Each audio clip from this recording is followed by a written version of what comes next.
I'll start with a quick comment on the game. Okay.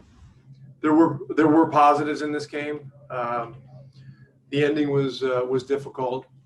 We did a lot of good things to battle and stay in it, and we got it to 99-98. That was we had a couple of shots to take the lead. They didn't go down, and then from there, they made some great plays offensively, and we had tough luck off at our end. So,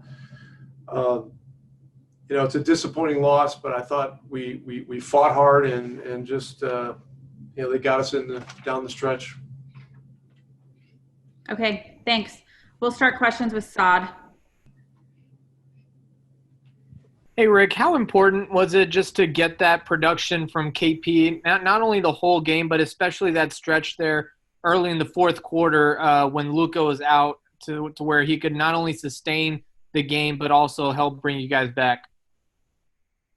Yeah, he did a lot of great things. He had a really good stretch where he was creating problems with cuts, getting fouls, getting to the free throw line. He banged in a couple of threes. Activity was really good. And so that's a big positive, and then he did get tired, and it was clear the right time to get him out and get him a blow. But look, he's worked extremely hard. That's been well documented, and he did a lot of really good things in the game. Okay, next up is going to be Isaac Harris, Mavs.com. Yeah, Rick, what allowed Zubats to be so effective tonight?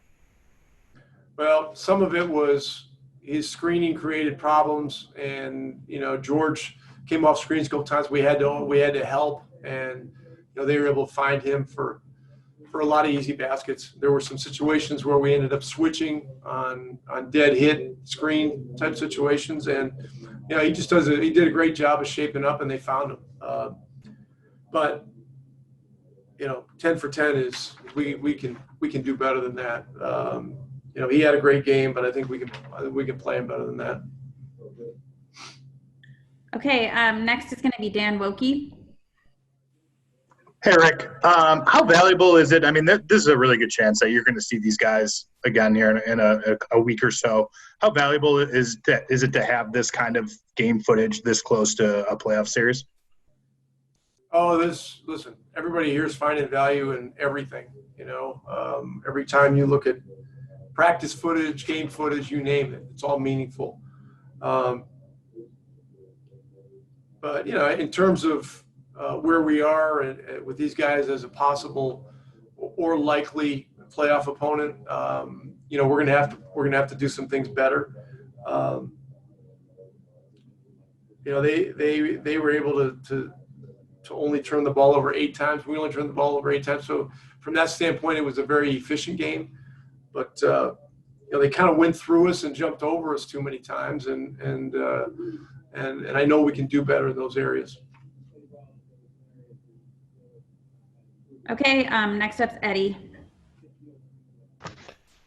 Rick, they get 103 points in the last 3 quarters and then 25 in the last 6 or 7 minutes. Obviously, they're a good offensive team, but what was going on defensively that let them kind of go off there?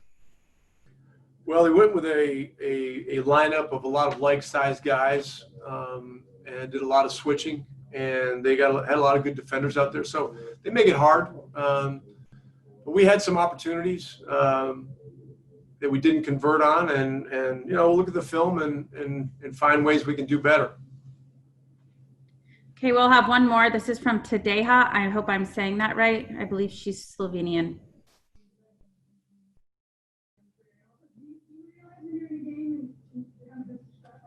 You need to unmute, Tadeja. Yes. Hi, can you hear me? I can't hear. Yeah. Can you talk a little bit about what you've been seeing from Luka so far in the bubble?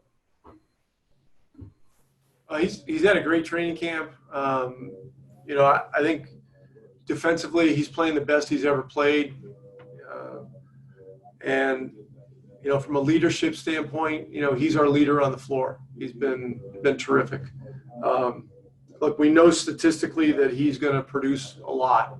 But ultimately, the number one thing with him is winning. And so I know he won't be happy with this game today, even though he had a lot of points and so forth. But I see just continued improvement in his game in all areas. Thanks, Rick. We'll talk to you tomorrow. Thanks.